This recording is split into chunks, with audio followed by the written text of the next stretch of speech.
Hello, everyone. Hey, congratulations for Feed Me. Oh, thank you very much. I had a lot of fun with this film. I don't know whether to be scared or laughing, but it's all at the same time. So it was a lot of joy. Good. That's the aim. Well, let me start with Adam and Richard first. Where did the original idea came from to you guys, to do a film about cannibalism?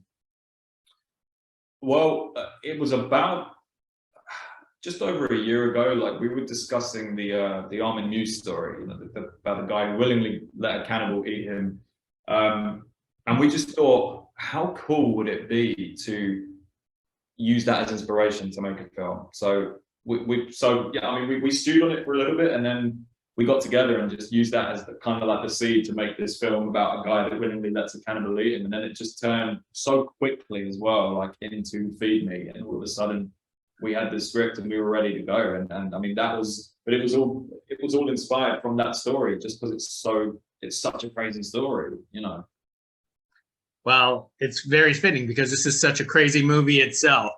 So let me ask the actors this: what initially attracted you guys to be a part of this film? Let's start with Neal first. So basically, I'm already very good friends with Rich and Adam. They're my best mates. So they were looking at doing another film. They were working on another film with the producer Ed Polgardi over here in LA. And there was a little bit of downtime between them finding the funding for that, and then a friend of mine said that we can get a budget together for you if you're interested. Would the guys be interested in doing a film? So I spoke to the guys, and then the guys were sort of up for meeting and speaking to these guys. That didn't happen. That sort of fell through, but then spurred the guys on. They wanted to make something in between, and I was a sort of a part of that from the start there. And Richard Adam developed the idea, and then went away and wrote it, and then came back and said, are you happy to play this? So I've worked with them before in the past on the last feature, and worked with Rich on music videos and stuff. So yeah, it's a pleasure to be involved with them, with anything they do, with their music videos, the channel, or their last film. So it was a no-brainer when you pick up a script and read a character like Lionel Fleck. It's no one else is having that part apart from me after you read it. So, yeah. What about for you, Christopher? What drew you in? And yeah, I mean, I'm quite used to sort of comedic parts, which I've done all through my life and stuff. And I've always wanted to do like a horror segment itself. And I've worked alongside Neal, also Richard as well. I hadn't worked with Adam just yet, but I'd seen so much that he's done. And as soon as they sent over the script, I was like, yep, I'm sold. That's perfect. Fantastic.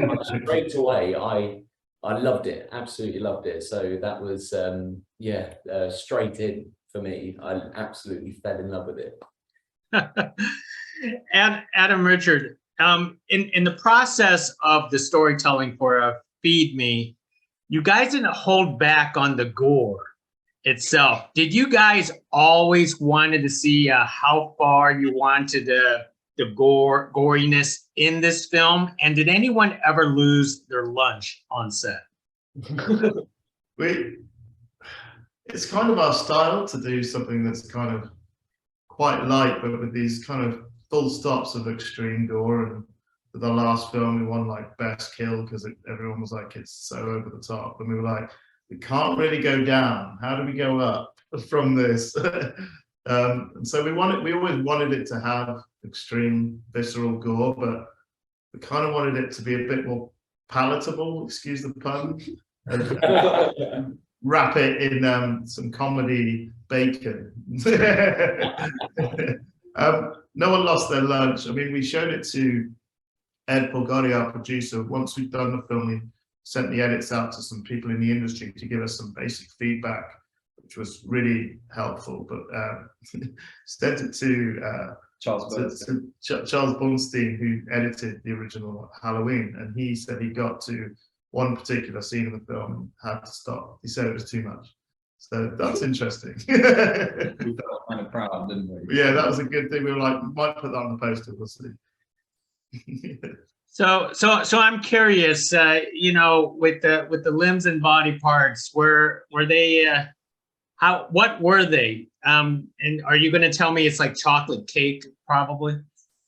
Do you know what? This is the perfect opportunity to give a shout out to the guy that made those. So the guy we know called Adam Rose, he's a prop maker, and oh my God, like he's so good. Like you know, Chris can go into a bit more detail about it than I am, but Chris, like he invited Chris over and he took like casts of Chris's arms and legs, and Adam just made these like literally molds of Chris, you know, like these full-on arms and legs, and he airbrushed them and put the veins in and all that kind of stuff. And like, so yeah, what you actually see are technically Chris's limbs. Oh, Chris, can you go into that in detail?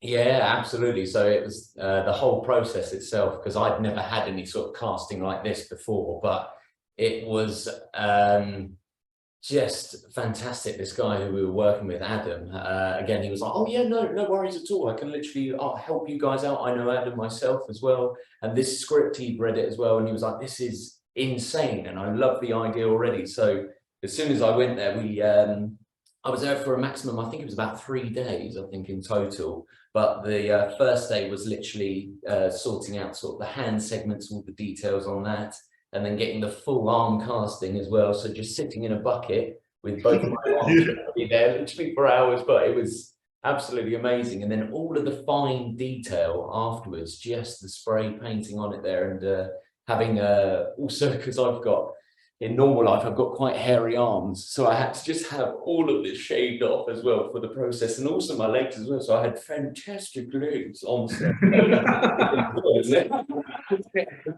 It was, yeah, just the whole process was amazing. And then the end result, I was like, oh my God, that is looking incredible as well. So it wasn't just like a prop which was just brought in or anything like that. It was genuinely my limbs. Wow. There is another secret though, that there is in one particular scene, we did actually use real flesh in that. And I'll let you work out what that might be, but yeah. I was going to ask you, Neal, if you did take a bite into Chris, and what did Chris taste like? This tastes great. You taste great. Nah, I would never. I'd never take a bite on Chris. There's not much to it. My flamingo legs. Now, Adam, Richard, why did you guys make a Lionel, an American with an accent? I almost felt like Ted Lasso was the cannibal in this film. Because of XYZ. Well, because of a few things, but the main thing we wanted to do was, one, it would be cool to make a movie, put something into a movie that we made that almost akin to the movies we watched growing up, which obviously, the American movies, you can't beat it, man, because the biggest movies are American. But also, and again, I don't want to give any spoilers away, but it's kind of crucial for the character himself, for Lionel Flack. But I can't really say much more because I might spoil it. But it's pretty important that he was, American, I guess. I can't say much more. I don't know. Yeah, sorry. That's all right. Then I'm going to jump to Neal. Maybe Neal will say something about it. Neal, how did you get used to the hair, and did you get annoyed with the American accent after a while yourself? No, I mean, the hair was cool. I mean, we've gone and got that sorted out with a company near to where Richard lives. And I'd always personally as an actor, I always want to look completely different on screen as to how I am in real life. I mean, I can't be anywhere further removed from how Lionel looks.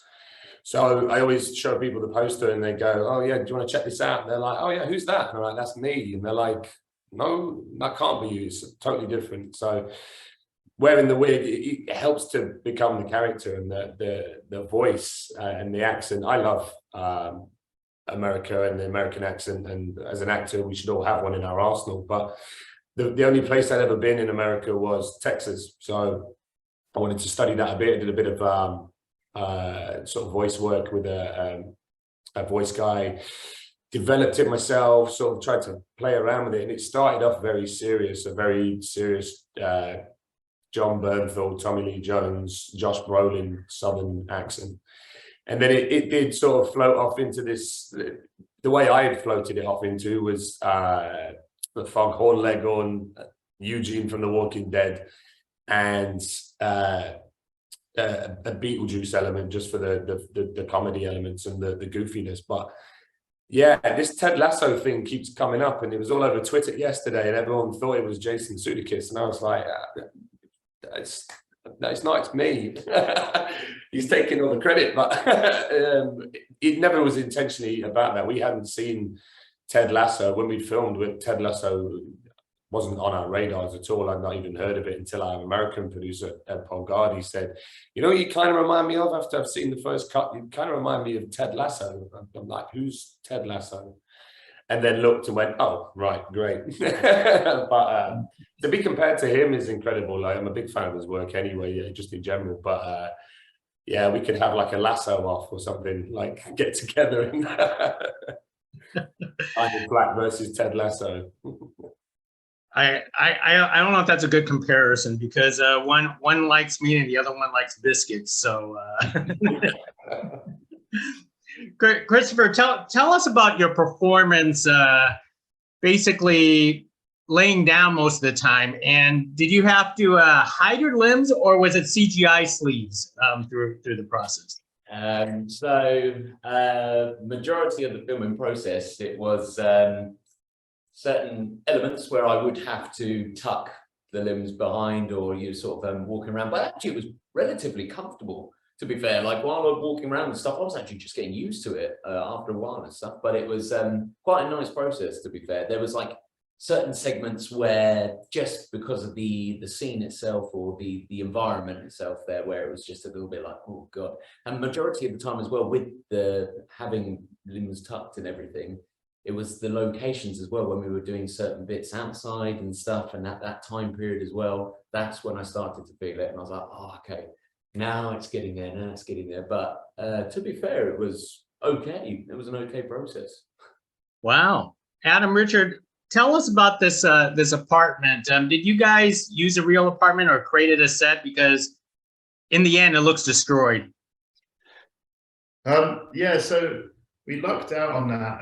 There's Nadia Lamin, who plays the police officer in Feed Me, that just before while we were kind of developing for Feed Me, she inherited that house, but it needed complete restoration. So she was like, well, actually, before we restore it, why don't you do your thing? And so we were like, cool. So we went in and we hand painted the whole place to look like that, and it was kind of inspired by Paper Street and Fight Club. I'm a big fan of that kind of look, and just wanted to make it look like that. And it looks horrible and looks like it stinks, but it smelled lovely because it was all fresh paint.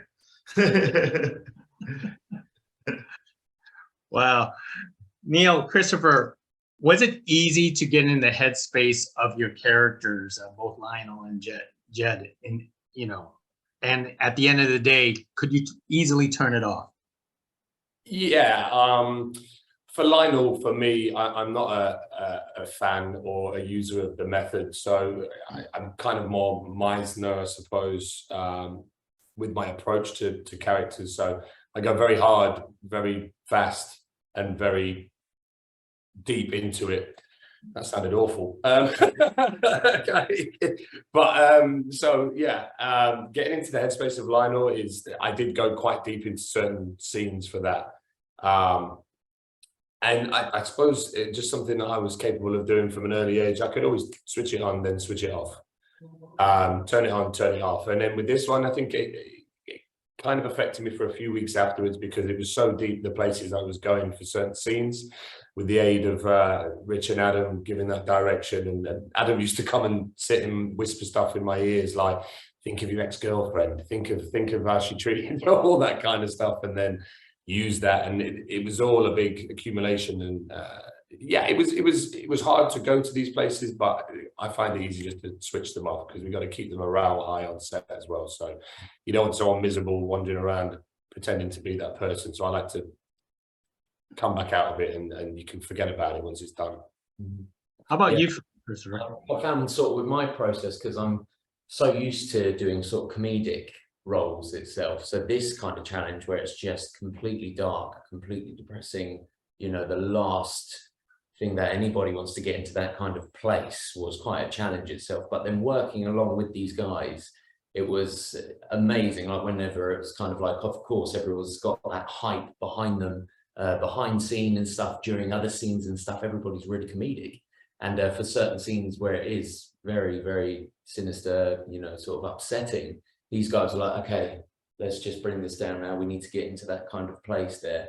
And then as soon as that scene was done, everyone's like, excellent, let's go straight on to this. So it was a really nice balance as well on that sort of aspect of getting yourself into that position, because these guys were able to give you that time period to sort of get yourself into that motion and stuff. So it was good, yeah. Well, most excellent. And I'm just curious, Christopher, as we mentioned before, did you get to have a chance to keep any of your limbs after this production wrap? I didn't actually. No, I don't think I did. No, I mean, I kept some of the costumes and stuff, but no, I don't think we did. Because I mean, at the end of it, it was pretty much all of it just destroyed and chucked around and everything like this. But I mean, that's again, no, I wasn't, unfortunately. No. Got them at mine, Chris, if you want one. That's the main thing. That's it. Yeah, I've got them at mine, Chris, if you want one. Yes, please. I know it's kind of funny. It was like keeping the costumes. I don't think Neal would want to keep any of Lionel's costumes in there. I've got all of it.